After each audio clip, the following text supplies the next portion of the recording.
You've mentioned deconstructing a few times, and I'm still not sure what I feel about the word deconstructing, but for the purposes of our conversation, I think a lot of us who grew up maybe more conservative in rigid structures, right, of fundamentalism, of the Bible is 100% literal or it's completely not true. Is that a definition you would agree on maybe about deconstruction?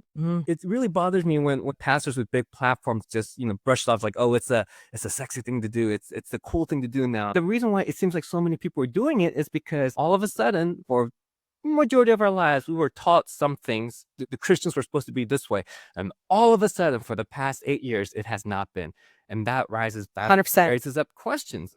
Yeah. And the reason why this seems like it's the cool thing to do now is because the church behaved in such an unchrist-like way that it woke some people up and say, wait a minute, what's going on here? Deconstructing starts, and it's not a bad thing. It's just sometimes you can deconstruct parts of your faith and not completely. Like you can come to a point where you say, okay, perhaps Jonah wasn't really swallowed by a fish, but maybe this was an allegory to tell us about God's redeeming love, but also how Israel continues to falter when given chances. Like what if Jonah represented Israel? That doesn't take away my faith. It's just, oh, I appreciate Jonah this way more because that makes more sense because I don't have to kind of Suspend reason. yeah, so like deconstructing can be as small as that, but sometimes when something fundamentally disagrees with you that you've grown up with, you can't, and that bristles against you, it starts doing something, and you start asking questions. The more the church reacts with no,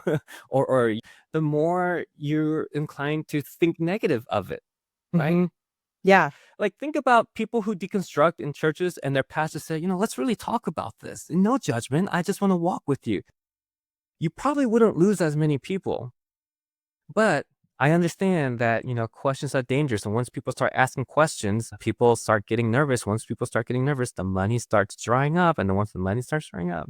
So I understand why sometimes you don't want people to shake the boat. But then I would say that faith community is less a faith community and more of a pastor's dictatorship or whatever.